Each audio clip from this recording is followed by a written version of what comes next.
A tough night for the Boston Celtics as the Indiana Pacers seized control from the opening tip, delivering a decisive 123-114 win at TD Garden.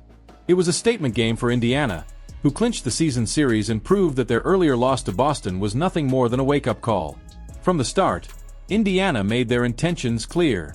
The Pacers hit their first 3 shots, while Boston missed theirs, giving Indiana an early 6-0 advantage. By the time Celtics coach Joe Mazzulla called a timeout, his team was already struggling to contain Indiana's relentless drives into the paint.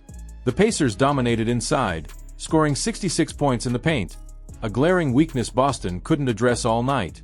Andrew Nembhard's return added another layer to Indiana's offense, and alongside Tyrese Haliburton, who tormented Boston with 31 points, the Pacers consistently found ways to exploit Boston's defensive lapses. Whether scoring himself or creating opportunities for teammates, Haliburton controlled the tempo, ensuring Indiana stayed ahead. Every time Boston rallied, Indiana answered emphatically. A 13-0 Pacers run in the final quarter ultimately sealed Boston's fate, deflating the crowd and the team's momentum. Bright spots amid the struggles. Despite the loss, there were notable performances on Boston's side. Peyton Pritchard came off the bench with a fiery display, leading the team with 19 points in the first half and surpassing Avery Bradley for 9th place in Celtics all-time three-pointers. JAYLEN Brown was equally impactful early, keeping the Celtics competitive with his aggressive scoring. However, even their efforts weren't enough to compensate for Boston's defensive gaps and Indiana's sharp execution. The absence of rim protection, particularly with Kristaps Porzingis sidelined, left Boston vulnerable. Indiana's perimeter players penetrated the defense at will, and Boston's attempts to adjust only opened up more opportunities for Indiana's shooters. A challenging road ahead. As the fourth quarter unraveled, Boston's lack of consistency on both ends became more evident.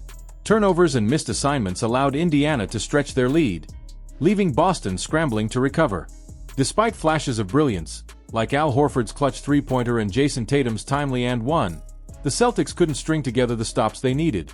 Indiana's 13-0 run late in the game was the final blow, effectively putting the contest out of reach. The loss raises serious questions about Boston's defensive identity and their ability to handle adversity against aggressive opponents. Can the Celtics tighten up their paint defense and avoid such collapses in critical moments? Or will these vulnerabilities continue to haunt them as they face tougher challenges ahead? The Boston Celtics, a team expected to dominate the Eastern Conference, find themselves in a troubling slump. With stars like Jason Tatum and JAYLEN Brown leading the charge, and head coach Joe Mazzulla employing a system that once brought them to the championship stage, this drop in performance is as surprising as it is concerning.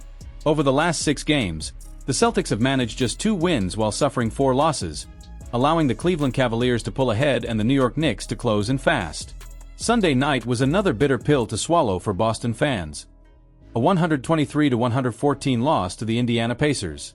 Despite JAYLEN Brown putting up a stellar 31-point performance, the Celtics couldn't avoid their 6th home defeat of the season.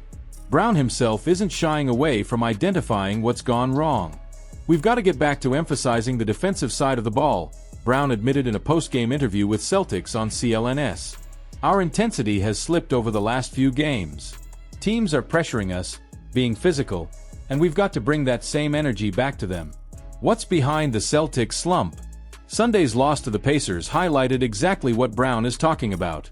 The Celtics were not only outscored but also out-rebounded 50-41, with Indiana dominating the offensive boards. Boston allowed the Pacers to dictate the pace, surrendering 18 fast-break points, a glaring weakness against Indiana's up-tempo style of play. What lies ahead for Boston? The Celtics' path forward isn't any easier. Their upcoming schedule includes tough matchups against teams like the Minnesota Timberwolves, Houston Rockets, Oklahoma City Thunder, and Denver Nuggets. Each of these games presents unique challenges, and without a drastic shift in defensive intensity, the Celtics risk falling further behind. JAYLEN Brown has pinpointed the problem, but the bigger question looms. Will Boston find the grit to turn their season around before it's too late? Or are we witnessing the unraveling of a team once destined for greatness? The Boston Celtics find themselves at a critical juncture. With an open roster spot and a stretch of inconsistent performances, the team appears to be eyeing reinforcements. According to NBA insider Mark Stein, the Celtics are one of 5 teams showing interest in veteran guard Lonnie Walker IV, a name already familiar to the organization. Walker, who impressed during training camp on a non-guaranteed Exhibit 10 deal, showed flashes of his scoring potential in preseason action alongside the Celtics regulars. Despite his solid play, financial constraints, specifically a hefty $9 million tax penalty, prompted the Celtics to release him before the regular season opener. Walker, instead of staying in the G League with the main Celtics, chose to sign with Žalgiris Kaunas in the EuroLeague. However, his time overseas might be short-lived due to a $450,000 NBA buyout clause in his current deal, making him a viable mid-season addition for any team willing to invest. Why Lonnie Walker?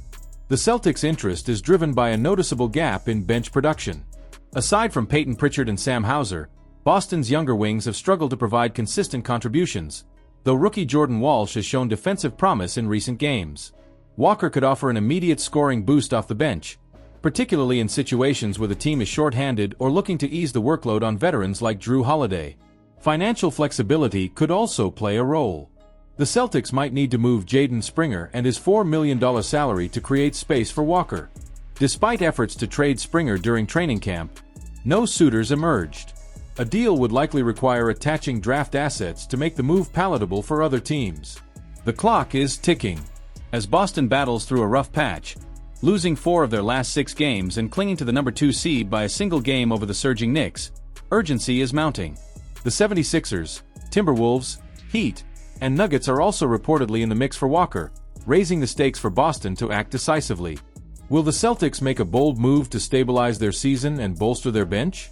Or will their hesitation cost them in both the standings and the pursuit of a key reinforcement? With the trade deadline approaching, every decision carries weight, and the consequences could shape their playoff hopes. The Boston Celtics, despite their strong position in the standings, face a quiet trade season due to financial constraints. As a second-apron team, their flexibility is limited. No combining salaries, no blockbuster moves. Yet, even with these restrictions, the Celtics had options to fine-tune their roster, particularly by offloading Jaden Springer, who hasn't cracked the rotation and carries a $4 million salary. Shake Milton stood out as one of the few logical targets, offering a combination of consistent three-point shooting and multi-year contract security. His 38.9% shooting from beyond the arc this season, paired with a manageable contract, made him an intriguing candidate. Milton's addition could have provided Boston with depth, versatility, and a chance to shore up their bench without jeopardizing their financial standing. But now, that opportunity is gone. The Los Angeles Lakers have swooped in, completing a deal with the Brooklyn Nets to acquire Shake Milton and Dorian Finney-Smith. In exchange, the Lakers sent out D'Angelo Russell, Maxwell Lewis, and 3 second-round picks. A package that, notably, Boston was unlikely to match given their cap limitations and reluctance to part with rotation players. What's next for the Celtics? While Milton's move to Los Angeles could be seen as a missed opportunity, it highlights a deeper issue: Boston's limited options in the trade market. With Daniel Tice and Torrey Craig still available as potential targets for a big or wing addition, the question remains whether the Celtics will act or stand pat, relying solely on their current rotation to carry them through the season. The Celtics' recent struggles on the court and the growing competition in the East amplify the stakes. Can Boston afford to stay quiet while rivals like the Lakers make moves to improve? Or is their hesitation setting the stage for missed chances and future regrets? In the end, the decision might not just be about roster upgrades. It could determine whether the Celtics remain true contenders or fall short in their pursuit of championship glory. Is this a gamble Boston is willing to take? Hey Celtics fanatics! What do you think of this news? Leave your opinion in the comments, as it's highly valued.